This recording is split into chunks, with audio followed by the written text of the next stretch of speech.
Knowledge ഫാക്ടറിയുടെ പുതിയൊരു വീഡിയോയിലേക്ക് എല്ലാവർക്കും വീണ്ടും സ്വാഗതം. അപ്പോൾ നമ്മളിന്ന് ഡിസ്കസ് ചെയ്യാനായിട്ട് പോകുന്നത് കഴിഞ്ഞ ക്ലാസ്സിൻ്റെ കണ്ടിന്യൂഷൻ ആയിട്ടുള്ള മോക്ക് ടെസ്റ്റ് സീരീസ് തന്നെയാണ്. അപ്പോൾ 10th ലെവൽ പ്രിലിംസുമായിട്ട് ബന്ധപ്പെടുത്തിയിട്ട് ചോദിക്കാൻ സാധ്യതയുള്ള ഏറ്റവും പ്രധാനപ്പെട്ട കുറച്ച് സെറ്റ് ഓഫ് ക്വസ്റ്റ്യൻസ് ആണ് നമ്മൾ ഇന്ന് ഈ വീഡിയോയിലും ഡിസ്കസ് ചെയ്യുന്നത്. ഓക്കെ, അപ്പോൾ എന്തായാലും നമുക്ക് സംസാരിച്ച സമയങ്ങളുണ്ട്, ക്ലാസ്സിലേക്ക് തന്നെ കിടക്കാം.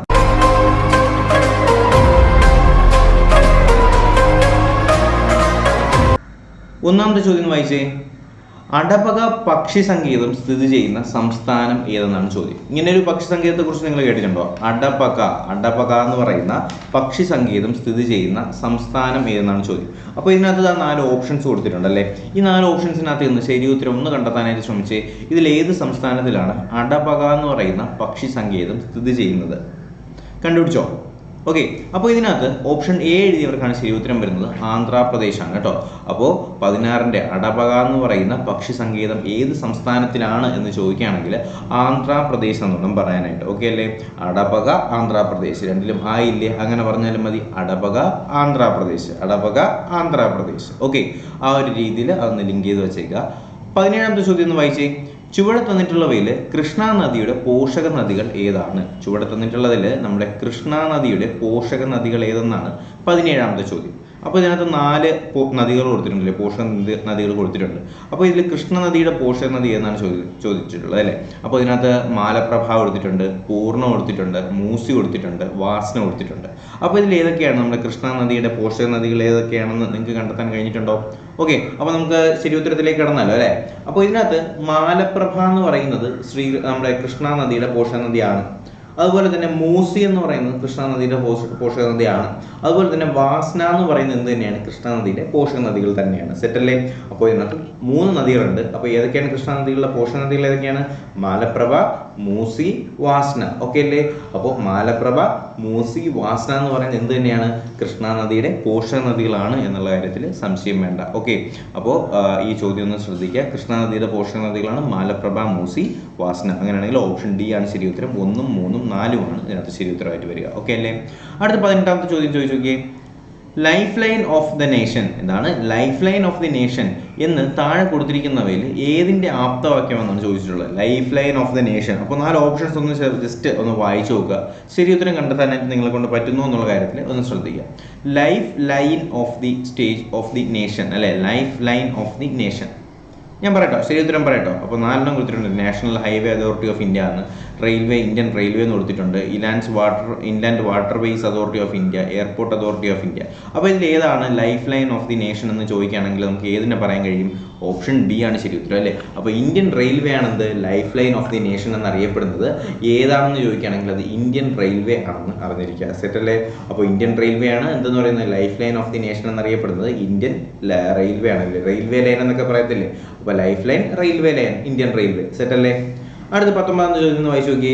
താഴെ പറയുന്നവയിൽ തദ്ദേശീയമായ ധാരാളം സ്പീഷീസുകൾ ഉൾക്കൊള്ളുന്നതും വംശനാശ ഭീഷണി നേരിടുന്നതുമായ ജൈവ വൈവിധ്യ മേഖലകൾ ഏതാണെന്നാണ് ചോദ്യം ചോദിച്ചിട്ടുള്ളത്. എന്താണ് ചോദ്യം? താഴെ പറയുന്നവയിൽ തദ്ദേശീയമായി ധാരാളം സ്പീഷീസുകൾ ഉള്ളതും എന്നാൽ വംശനാശ ഭീഷണി നേരിടുന്നതുമായിട്ടുള്ള ജൈവ വൈവിധ്യ മേഖലകൾ ഏതൊക്കെയാണ് എന്നാണ് നമ്മുടെ 19ാമത്തെ ചോദ്യം. പെട്ടെന്ന് ഇതിന്റെ ശരി ഉത്തരം ഒന്ന് കണ്ടെത്താനായിട്ട് ഒന്ന് ശ്രമിച്ചേ. പറയട്ടോ. അപ്പോൾ തദ്ദേശീയമായി ധാരാളം സ്പീഷീസുകൾ ഉൾക്കൊള്ളുന്നതും വംശനാശ ഭീഷണി നേരിടുന്നതുമായിട്ടുള്ള ജൈവ വൈവിധ്യ മേഖലകൾ ഏതെന്ന് ചോദിച്ചാൽ അത് ഓപ്ഷൻ ബി ആണ്, എക്കോളജിക്കൽ ഹോട്ട്സ്പോട്ടാണ്. സെറ്റല്ലേ? അപ്പോൾ എക്കോളജിക്കൽ ഹോട്ട്സ്പോട്ടിന്റെ പ്രത്യേകത എന്ത്? അവിടെ തദ്ദേശീയമായിട്ട് ധാരാളം സ്പീഷീസുകൾ ഉണ്ടാവും. അതിലേറെക്കുറെ എന്തായിരിക്കും? വംശനാശ ഭീഷണി നേരിടുന്നതുമായിട്ടുള്ള സ്പീഷീസ് തന്നെയായിരിക്കും ഇവിടെ ഉള്ളത്, എക്കോളജിക്കൽ ഹോട്ട്സ്പോട്ടുകളിൽ ഉള്ളത്. ഓക്കെ, അപ്പോൾ 19ാമത്തെ ചോദ്യവും ഏകദേശം കാര്യങ്ങൾ ക്ലിയർ അല്ലേ. അടുത്ത 20ാമത്തെ ചോദ്യം വായിച്ചേ. സോളാർ എനർജി കോർപ്പറേഷൻ ഓഫ് ഇന്ത്യയുടെ ആസ്ഥാനം എവിടെയാണ്? സോളാർ എനർജി കോർപ്പറേഷൻ ഓഫ് ഇന്ത്യയുടെ ആസ്ഥാനം എവിടെയെന്നാണ് ചോദിച്ചിട്ടുള്ളത് അല്ലേ. 4 ഓപ്ഷൻസ് കൊടുത്തിട്ടുണ്ട്. ശരി ഉത്തരം കണ്ടെത്താനായിട്ടൊന്ന് ശ്രമിച്ചേ. സോളാർ എനർജി കോർപ്പറേഷൻ ഓഫ് ഇന്ത്യയുടെ ആസ്ഥാനം കിട്ടിയോ? ശരി ഉത്തരം കിട്ടിയോ? ഏതാണ്ട് ഓപ്ഷൻ എ ആണ് അല്ലേ, ഡൽഹിയാണ് കേട്ടോ. അപ്പോൾ ഡൽഹിയാണ് എന്ത് ചെയ്യുന്നത്? സോളാർ എനർജി കോർപ്പറേഷൻ ഓഫ് ഇന്ത്യയുടെ ആസ്ഥാനം എവിടെയെന്ന് ചോദിച്ചാൽ അത് ഡൽഹിയാണ്. ശരി ഉത്തരം ഓപ്ഷൻ എ ആണ്. Okay, solar energy corporation of ഇന്ത്യയുടെ ആസ്ഥാനം എവിടെയാണ്? അത് നമ്മുടെ ഡൽഹിയിലാണ് എന്ന് അറിഞ്ഞിരിക്കുക. ഓക്കെ, അടുത്ത 22ാമത്തെ ചോദ്യം ഒന്ന് വായിച്ചേ.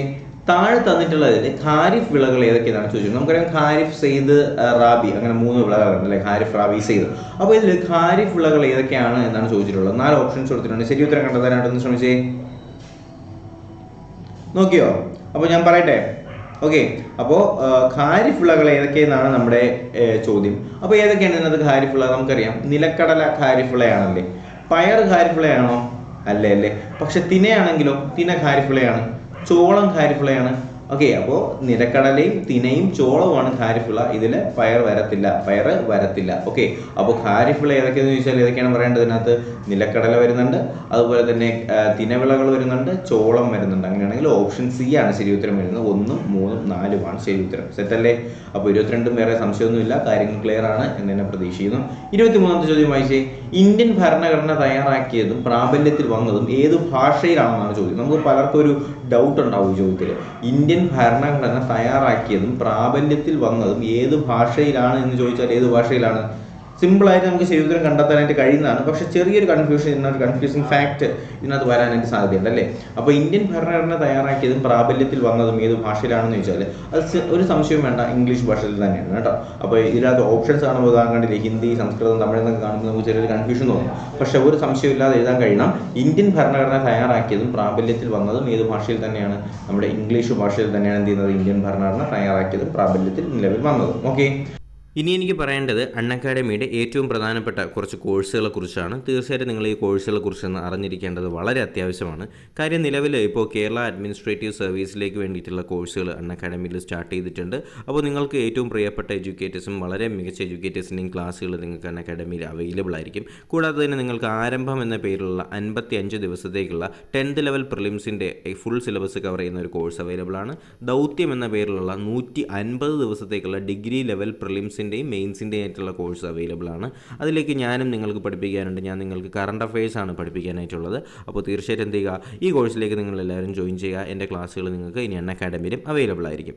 അതുപോലെ തന്നെ നിങ്ങൾക്ക് അറിവ് എന്ന പേരിലുള്ള 150 ദിവസത്തേക്കുള്ള SCRT മൊത്തം കവർ ചെയ്യുന്ന ഒരു കോഴ്സ് അവൈലബിൾ ആണ്. ദൗത്യം എന്ന പേരിലേക്കുള്ള 150 ദിവസത്തേക്കുള്ള ഡിഗ്രി ലെവലിൻ്റെ ഒരു കോഴ്സ് നിങ്ങൾക്ക് അവൈലബിൾ ആണ്.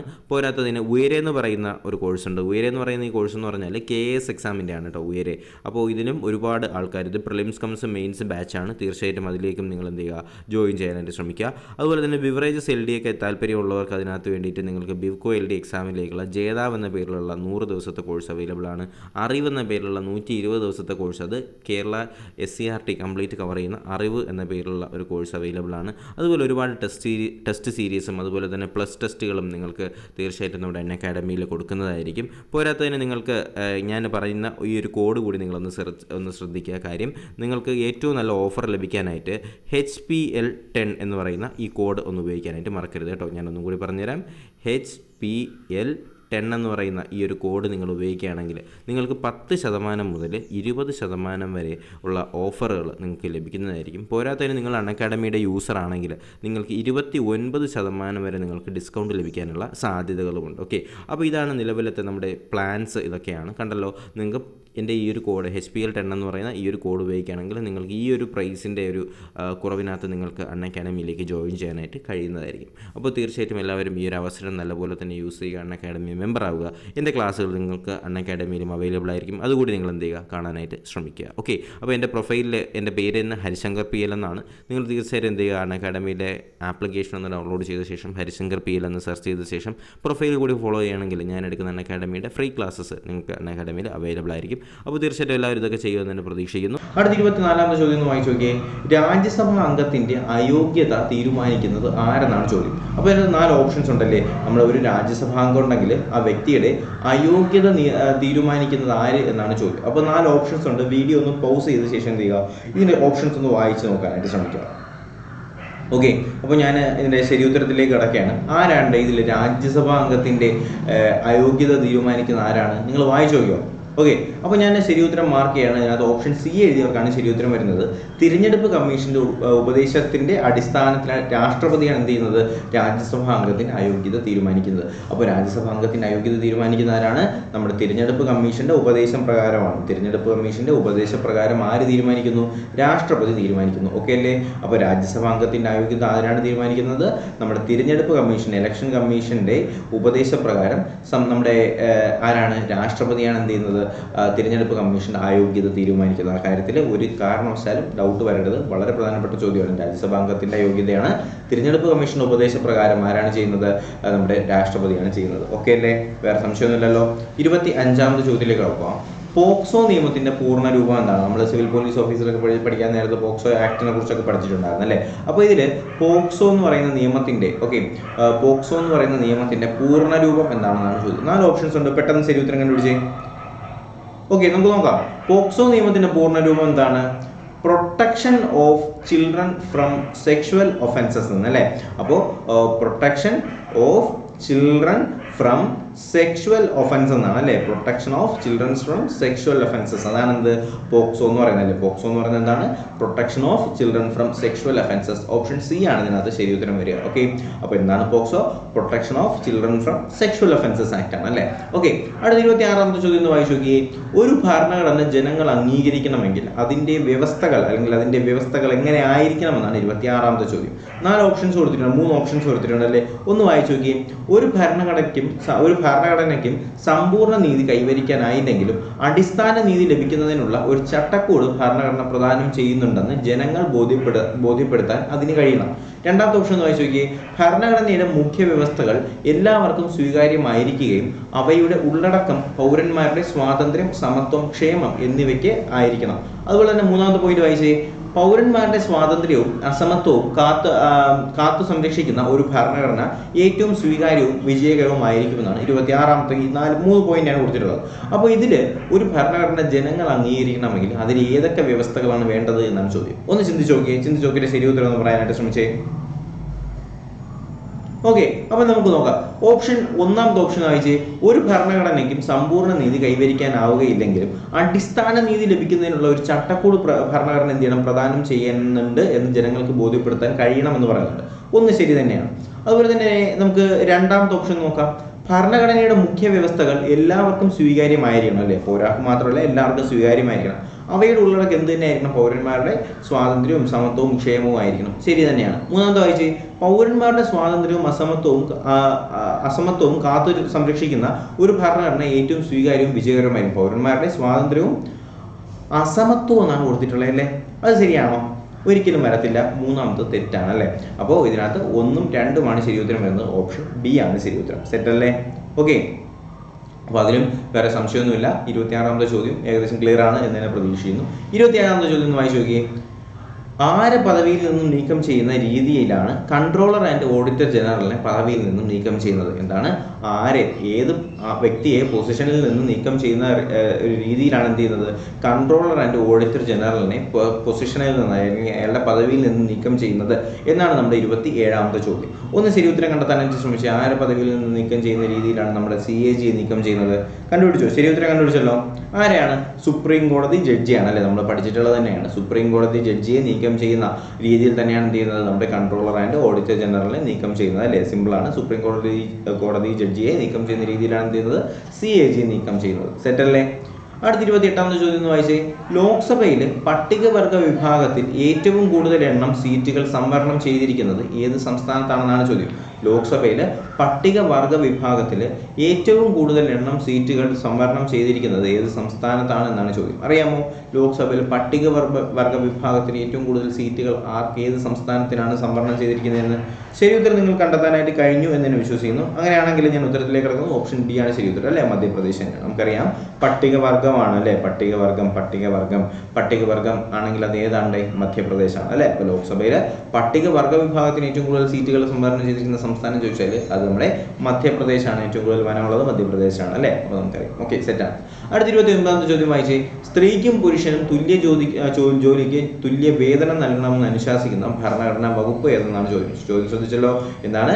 സ്ത്രീക്കും പുരുഷനും ജോലിക്ക് എന്ത് ചെയ്യണം? തുല്യ വേതനം അല്ലെ? Equal pay for equal work അങ്ങനെ കൊടുക്കണമെന്ന് അനുശാസിക്കുന്ന ഭരണഘടന അനുച്ഛേദം ഏതെന്നാണ് നമ്മുടെ 29ാമത്തെ ചോദ്യം. ശരി ഉത്തരം കണ്ടെത്തിയോ? സിമ്പിൾ ആണ് അല്ലേ? ഏതാണ്? ആർട്ടിക്കിൾ 39D ആണ് അല്ലേ, ആർട്ടിക്കിൾ 39D ആണ് അല്ലേ, ഓപ്ഷൻ സി ആണ് ശരി ഉത്തരം. ആർട്ടിക്കിൾ 39D ആണ് കേട്ടോ.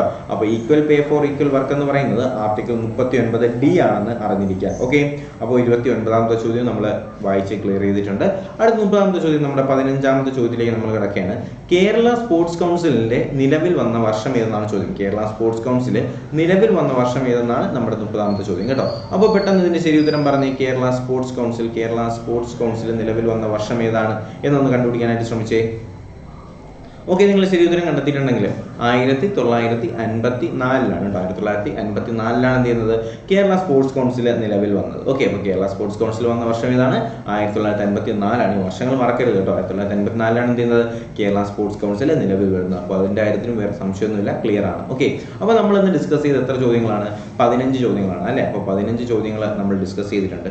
ഇതിൽ നിങ്ങൾക്ക് ഒരു 7 മാർക്ക് വാങ്ങിക്കാനായിട്ട് കഴിയണം. ഓക്കെ, അപ്പോൾ 7 മാർക്ക് നിങ്ങൾ വാങ്ങിക്കുകയാണെങ്കിൽ ഈ ഒരു മോക്ക് ടെസ്റ്റ് നിങ്ങൾ വിജയിച്ചായിട്ട് നിങ്ങൾക്ക് കൺസിഡർ ചെയ്യാം. അപ്പോൾ നിങ്ങൾക്ക് എത്ര മാർക്ക് കിട്ടി, അല്ലെങ്കിൽ ഈ ക്ലാസ്സിനെ കുറിച്ചുള്ള അഭിപ്രായങ്ങൾ തീർച്ചയായിട്ടും നിങ്ങൾ കമൻറ്റായിട്ട് രേഖപ്പെടുത്തുക. അപ്പോൾ നിങ്ങളുടെ അഭിപ്രായവും നിങ്ങളുടെ നിർദ്ദേശം അനുസരിച്ച് നമുക്ക് മുന്നോട്ട് പോകാം. നിങ്ങളുടെ സപ്പോർട്ട് തന്നെയാണ് മുന്നോട്ട് നയിക്കാനായിട്ടുള്ള പ്രേരണ എന്ന് പറയും. ഓക്കെ, അപ്പോൾ തീർച്ചയായിട്ടും ഒരു ക്ലാസ് നിങ്ങൾക്ക് ഫലപ്രദമായി എന്ന് ഞാൻ വിശ്വസിക്കുന്നു. അങ്ങനെയാണെങ്കിൽ എന്ത് ചെയ്യുക, വീഡിയോ ലൈക്ക് ചെയ്യുക, ചാനൽ സബ്സ്ക്രൈബ് ചെയ്യുക, തീർച്ചയായിട്ടും നിങ്ങളുടെ സുഹൃത്തുക്കളിലേക്ക് എത്തിച്ചു കൊടുക്കുക. ഓക്കെ, അപ്പോൾ ബെൽ ബട്ടൺ കൂടി എനേബിൾ ചെയ്യാനായിട്ട് മറക്കരുത് കേട്ടോ. അപ്പോൾ എന്തായാലും നമുക്ക് പുതിയൊരു വീഡിയോ ക്ലാസ് ഒക്കെ ആയിട്ട് നമുക്ക് ഉടനെ തന്നെ കാണാം. അതുവരേക്കും എല്ലാവർക്കും ഗുഡ് ബൈ, ടേക്ക് കെയർ.